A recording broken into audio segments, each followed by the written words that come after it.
What's up, cyber and crypto friends? Hope everybody's having a great week. Today is Friday, July the 19th of 2019. This is episode 79 of the Cybersecurity and Cryptocurrency Podcast. I'm your host, Eric English. All the views and opinions expressed in this podcast are solely my opinions and do not reflect that of my employer.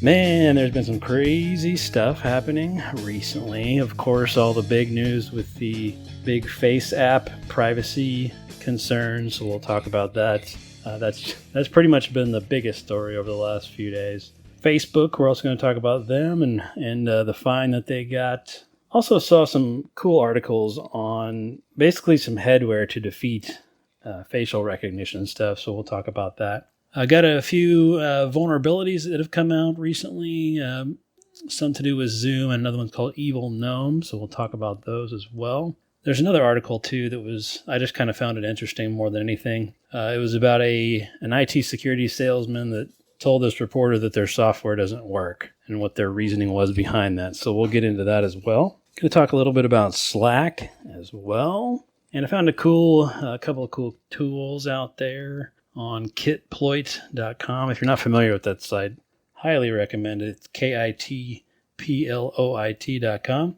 All kinds of cool stuff. So I found a couple out there. I'm going to go over a little bit as well. Talk briefly about Sprint and Samsung. And then yet another database leak from a Mongo database. And that's all on the cybersecurity side of things. So there's quite a bit there. On the crypto side, we're obviously going to talk about prices and how that's going. Also going to talk about Bitpoint Exchange and what happened with them. Zcash, the ever-famous Zcash, is going to make some big changes here coming up, so we'll talk about that. BitMEX, the exchange that I told you about last episode, is now under investigation. So we'll talk about that as well and go into all the details there. And then, of course, the story that never ends, Facebook, Libra, crypto. All right, so there's a lot to get to, a lot of different topics. So I'm going to start in cyber security, and I'm going to start first with the Facebook data privacy fine that the Federal Trade Commission announced the other day. Basically, all because of the Cambridge Analytica scandal, they got fined a record $5 billion. Wow, that's a bunch of money. Facebook, of course, can pay this, but that's gotta hurt. I mean, $5 billion. Even as big as Facebook is, this still has to hurt. I mean, that is a huge fine. Apparently, Facebook had already put aside $3 billion to be ready for this, and so that's only a couple more billion. No big deal. Oh man. So I guess I'm happy to see that the FTC did this to them, and that was certainly a big issue. But it also makes me wonder how much more are we going to fine them for all of the other privacy issues that have been uncovered? Is there going to be more fines, more investigations, or was this just because of Cambridge Analytica because that was such a big issue at the time? So there's a lot of other privacy issues going on there. So hopefully that trend will continue and also motivate companies like Facebook to stop with all the privacy stuff that they do and invading our privacy and start giving some of that privacy back to the public. But anyway, I thought that was crazy. $5 billion. It's gotta hurt. I wish I had just 1% of that. That'd be great. All right, I got this other news article. I guess not really a news article anyway, but I saw an article the other day about a reporter that talked to an IT security salesman. He basically sells IT security software. And he told this reporter that the software doesn't work. And it kind of caught my attention because I wondered why a salesman would say that about the thing he's trying to sell. In the end, kind of long story short, he basically said we're always one step behind the hackers, and so the software doesn't really work. So I guess I'm not really sure I agree with that 100%. It works for all the script kiddies because all the real hackers are out there creating all these exploits, but a lot of times they publish it online. They'll publish it on GitHub, whatever it is, or on kitploit.com. I mean, there's all kinds of places where you can go get these exploits that are written, and then the script kiddies go out there and get all those and start firing them off everywhere. So yes, it does still work. Of course, zero-day attacks are always going to be the anomaly, and yeah, it's not always going to stop that. Of course not. But They didn't say what company this guy was from, unfortunately, but it's certainly interesting to get that perspective from a salesperson there. And to see them saying that about something that they sell is just really, really odd. And at least in my opinion, I don't think that that's an opinion that he should have. It does work. It just doesn't stop 0-day threats, of course. Anyway, in the article, they go on to say that the salesman was, pretty matter-of-fact about it. It wasn't that he was being arrogant. He was just like, yeah, that's just the way it is. And I don't know. I thought that was kind of weird more than anything. And the fact that this reporter was able to publish this article on it without naming any names, I thought was kind of interesting as well. I'll post it in the show notes, but I'd be curious to get other people's take on that to see if, hey, if you're just pissing away money for no reason on cybersecurity, or if, you should just buy nothing and see what happens and hope that you don't get hacked, or spend at least, a good chunk of money to protect what you can and hope that you don't have a breach. I guess I'd like to know which one is more likely. If you have zero security, are you more or less likely to get hacked than somebody that had, at least some of the fancy security tools? They don't have to have everything, but at least they've got something. Who's more likely to get hacked out of those two? That'd be my question there. I don't have any study numbers, of course, on any of that, but certainly thought-provoking in general. All right, some other cool news here. There's some sunglasses out that was really, really cool. So this will kind of spin off into the Face app topic a little bit as well, but the sunglasses are essentially, they call them IR Pair and Phantom. They're powerful anti-facial recognition glasses. So this is pretty slick. If you read the article, it goes into all of the details about what they're doing. So this pretty cool stuff here. I'm hoping more of this kind of thing comes out, especially with all this facial recognition stuff going on and the huge invasions of privacy from not only law enforcement, but now apparently fast food chains are going to start having license plate readers and facial recognition technology in the McDonald's that you go to, for example, so that they can have your order ready. I'm not sure how I feel about that still. I mean, yeah, great, I get my food faster, but is it really worth them storing all that information on somebody? I mean, license plates are a totally different subject, but getting somebody's facial features and storing that in a database. And this is also another reason why I don't like Facebook's Face ID to unlock your phone. With all this facial recognition stuff happening right now, who's to say that somebody couldn't create a 3D printed model of your face and fake your phone and be able to unlock your phone? I'm sure it's doable at this point. But anyway, these glasses apparently block all of that, and pretty cool stuff. I am super stoked about this kind of technology, and I am glad that somebody's doing something about this. So if you haven't seen this already, check it out. I'll post it in the show notes. And I highly recommend buying these as soon as you can. I don't know when they're going to be out. The article doesn't say when they're actually going to be released, at least not that I've found so far. Apparently it's still in like a Kickstarter mode. So, man, when something like that comes out, I am all about it, because that's kind of where the world's going now, unfortunately. So, cool stuff there.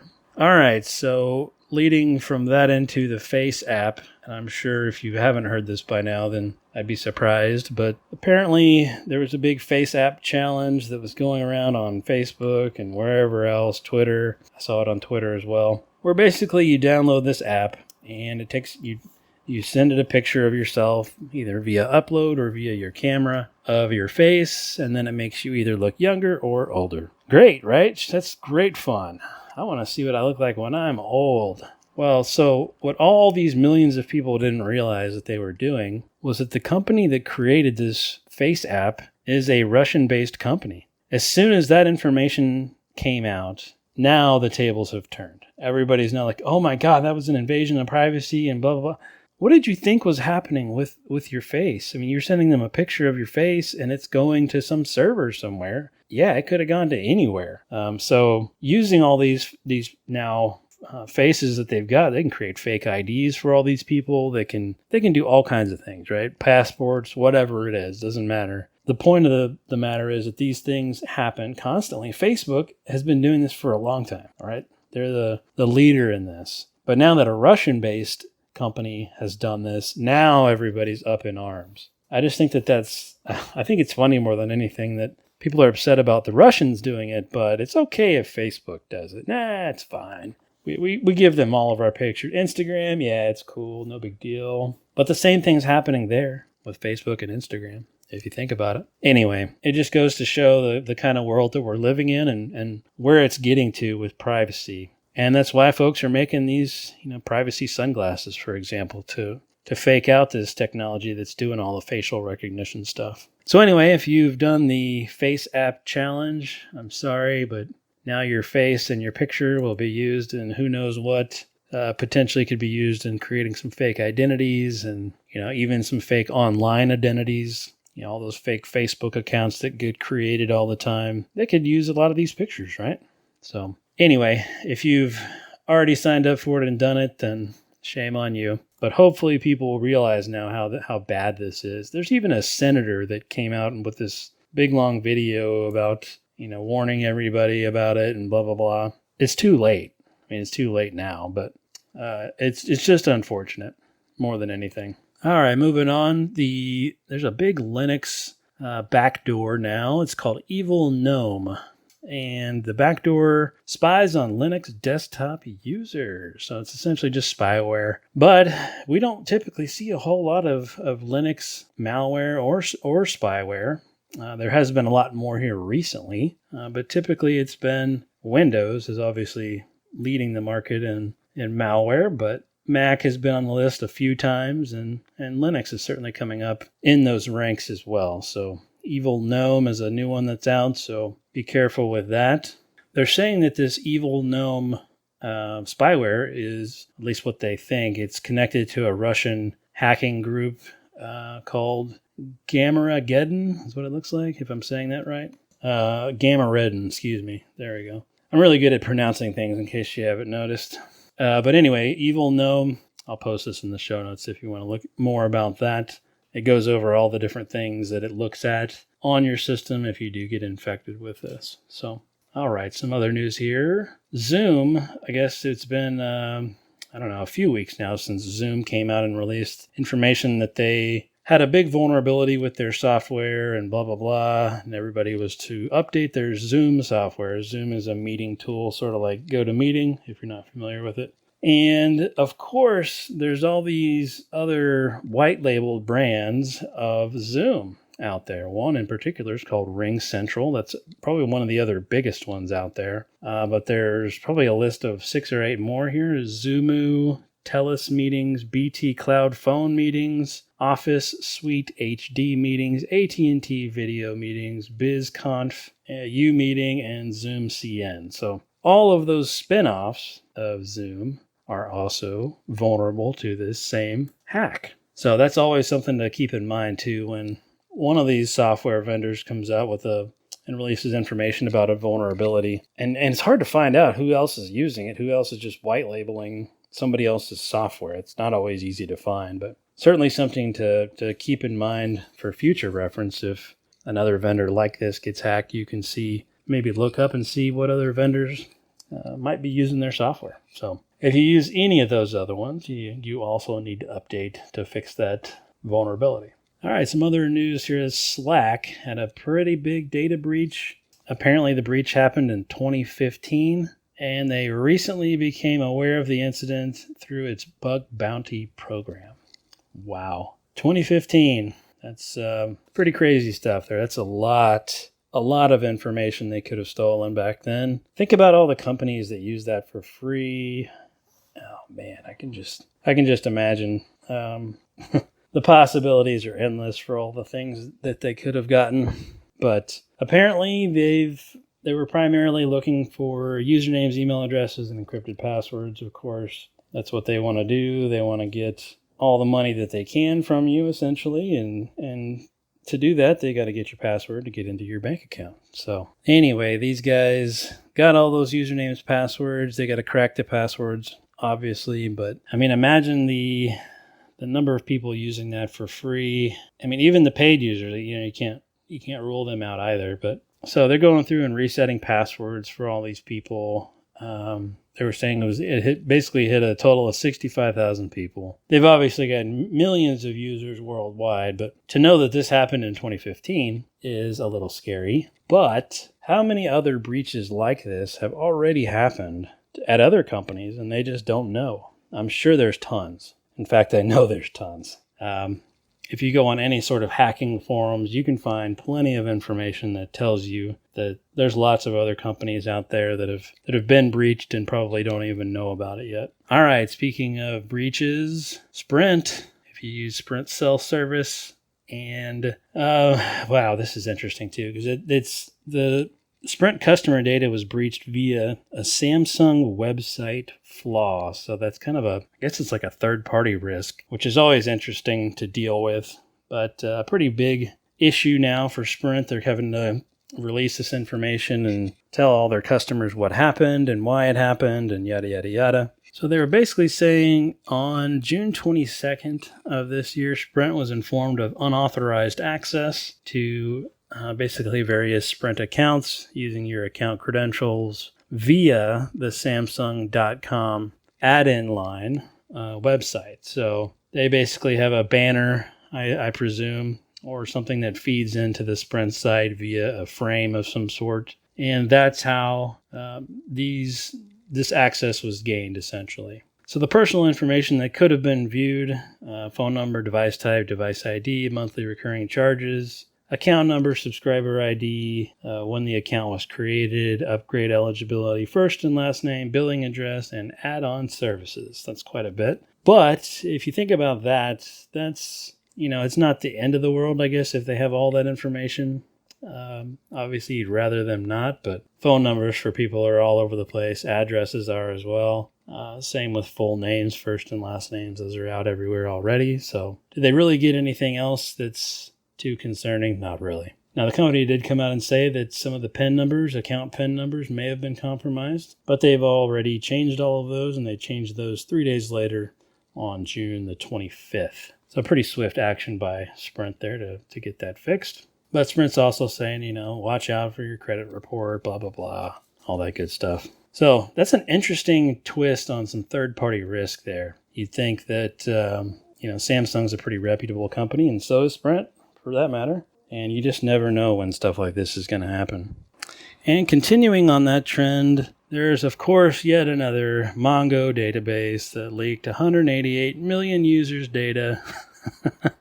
Of course, man, those MongoDBs and Amazon buckets, they are just treasure troves out here, man. It's crazy. So, of course, this was found by another security researcher. So, has this already been used by bad people? I don't know. But 188 million people is pretty big numbers there. So most of the information in the database belonged to users from LexisNexis and Pipl, P-I-P-L. So LexisNexis is typically like a legal search engine, I want to say, for like computer-assisted legal research. I think they do a little bit with like risk management too, but I haven't really used LexisNexis very much. Pipl.com, on the other hand, is more of it's a people search engine, basically. So you can punch in somebody's name and their location, where you think their location is, and it'll pull up basically every person that it can find in its database. And the information that was in the Pipl database is first name, last name, aliases, email address, physical address, date of birth,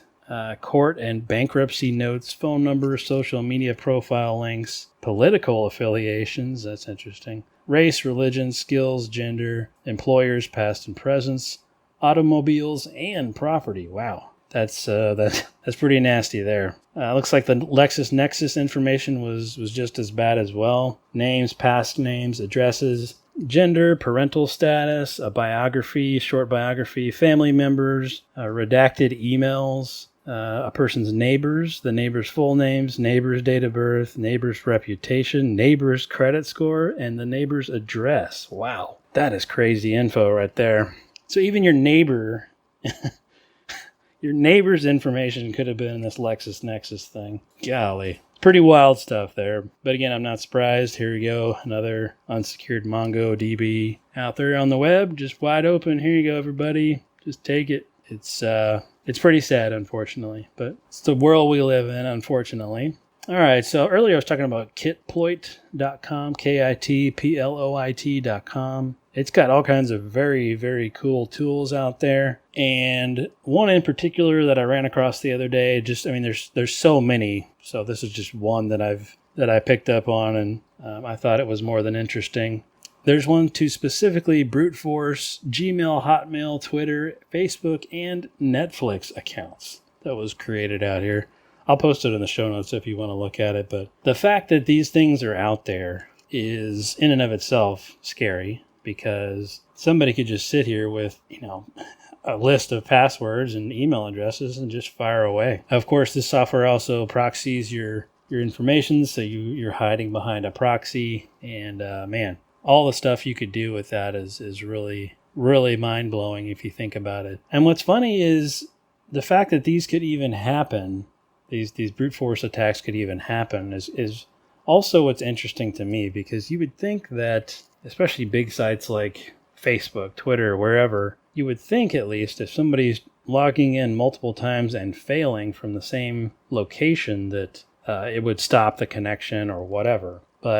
And maybe this software bounces around to different proxies, which I guess could be true as well. But certainly scary. You would think there'd be other algorithms, though, in Facebook and whoever else, that if an account looks like it's being brute forced, it would just be locked out for a little while. But anyway, lots and lots and lots of other stuff on that site to look at, kitploit.com. That's just one of the nasty things that you can find on there. So go out there and look at that if you haven't already. But if you like to tinker around with that kind of stuff, there is plenty out there. All right, let's jump over to crypto. The price of Bitcoin is doing decent. It's kind of been up and down over the last few days, of course, as always. And as of right now, we're sitting at $10,442 for one Bitcoin. Ethereum's at 218. Bitcoin Cash is at 301. So we're up a little bit from the last couple days. We were floating in the 9,000s there yesterday and the day before. So we did jump up into the 10,000s now. Who knows where it'll go next? It's always changing, ever changing. Ripple's way down to 31 cents. I mean, this was crazy numbers to look at. But everybody always says buy on the dip. So if you're into that, here's your chance to get it when it's cheap still. All right, so the cryptocurrency exchange called BitPoint. They're based in Japan. They had about 50,000 users who lost funds in a recent hack. The company did come out and say that they were going to reimburse all of those people with cryptocurrency. So at least they're paying it back. They're saying the total losses equate to about $4.6 million. So again, yet another crypto exchange getting hacked. And with all those crypto exchanges getting hacked, I guess I'm just more than anything, I'm happy people are getting paid back. But the fact that it happens at all is what's still really scary. All right, so if you've ever heard of the cryptocurrency called Zcash, well, there's been a lot of speculation about what Zcash is going to do. They've kind of come to the end of the road with the current Zcash platform. The rewards for developers and others have slowly been deteriorating to the point where nobody really wants to work on it anymore. So Zcash either needs to update their software and start allowing more of these perks to the developers, or guess what? They're going to fork. So it looks like they're going to fork into another crypto called Ycash, the letter Y and cash. So there's not a whole lot of other information about this other than the fact that they are going to fork Zcash. My presumption is that if you are holding Zcash now, when this fork happens, you should also be holding Ycash as well when that fork happens. So it's going to use the same mining algorithm as Zcash has, and they're also going to supposedly prohibit ASIC mining from happening on the Ycash network. So interesting stuff there for Zcash. It'll be interesting to see if it takes off at all. But hey, if you're holding on to some Zcash, hopefully you get a little bit of this Ycash as well, and you can decide whether or not to hold on to that or to sell it as well. But that's typically what happens when there's a crypto fork. Like Bitcoin and Bitcoin Cash, for example, when Bitcoin Cash came off of Bitcoin, if you were holding Bitcoin, then you got X amount of Bitcoin Cash. So very similar thing here. All right, so some other news here. The exchange I told you about last week, BitMEX, they're now apparently being probed by, I love how they use that word, probed by the U.S. Commodities Futures Trading Commission. CFTC is their acronym. So what's interesting here is BitMEX is nowhere in the U.S. They also don't allow U.S. customers to use their online tools for this, but apparently the CFTC doesn't really care. So essentially the CFTC is looking in to see whether or not the exchange has allowed U.S. traders to use its platform. Well, I mean, come on. Of course you can. If you use a VPN, it's extremely easy to use it. I mean, there's no way that they can stop U.S. citizens from using it if they really, really wanted to. So anyway, their investigation is quote-unquote ongoing. So one of the other issues that they're saying, when you use BitMEX, you can use what they call leverage. And so if you want to trade $10, for example, but you want to use 2 times the leverage, you can actually put in a bid of 20, but they're leveraging you that extra $10. So you're putting in 10, but really putting in a bid for 20. So it's kind of interesting how that leverage piece works. And then when you sell, you're essentially making the returns that you get on the amount of money you invested, not really on the amount of money that you leveraged. So if I put in $10, but it leverages it to 20, for example, I'm still only getting the returns on my $10, not on the full $20. So there's still that, but typically the bigger dollar amounts are allowed to be further up in the orders queue and things like that, which makes it easier to get your order through right when you want it to, which is of course important for heavy traders. They want their orders to be at the top so they can, as soon as the market hits a certain number, that it can automatically be at the top of that list and get sold first. That way they can take advantage of it. So this will be interesting to see what comes out of this. They're basically saying that, it's putting customers at too much risk. If you're providing that much leverage, you can do up to 100 times leverage, and that's just too much risk. Everybody that uses BitMEX knows well that, well, if you've ever logged into the site, at least, it tells you plain as day, don't do X, Y, and Z, otherwise your account will be liquidated because you made a bad trade. You don't have to use 100 times leverage. Just knowing if you do, you'll be, of course, that's an extremely risky trade, and you could lose everything in your crypto trading account with them. So it's an interesting concept, and I'll be curious to see what happens. They're based in, let's see, where is this country? Oh man, this is going to be horrible pronunciation. Seychelles, it looks like. I don't even know where that is, but it's definitely not in the U.S. Anyway. So it'll be interesting to see how this plays out over the next few weeks. See if the CFTC can actually do anything. There's certainly no jurisdiction over it. And Bitcoin is, of course, nothing that is currently regulated anywhere. So, all right. And the final story of today, good old Libra. Consumer advocates have recently been advocating for Libra members to quit Facebook crypto. Now, why would they just go ahead and quit? Because you told them to. I think these are funny when they do these, but sort of like those warnings. Oh, I saw another funny warning. Total side note here, but coming from the whatever police department it was, but 5G and AI will be a huge threat in the future, warns whatever police department. That was actually on Twitter the other day. It made me laugh. I don't think I retweeted it, but anyway, consumer advocacy groups basically are coming out and saying, hey, we don't want you guys to continue with this and you guys need to quit. I don't think that's going to make any of these guys quit. But Libra's members, which, they've got quite a few big name players. If you haven't already heard this, Visa, MasterCard, PayPal, Uber. I mean, that's a lot of people backing this currency. And there is still so much pushback on this. And oh man, it's a never-ending story.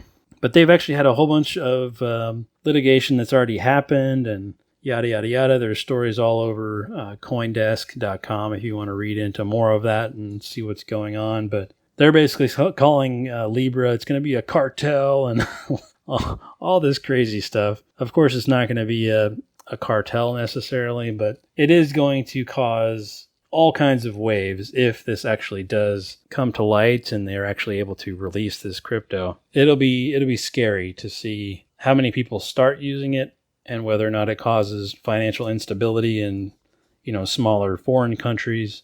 Heck, it may help smaller foreign countries. I mean, who knows, right? There's just no telling. But as of right now, the concerns are that it would, potentially take down these smaller countries, take down their financial systems, because this would just basically take over. So that would give Facebook even that much more power over all these other countries now too. So there's a lot of things to think about with that. So be cautious when or if that does come out, be cautious with it. All right, folks, that's all I got for today. If you want to follow me on Twitter, I'm at CyberCryptoGuy on Twitter. Check me out on there. I retweet a bunch of the articles that we talk about here on this show. Thanks for listening and have a great weekend.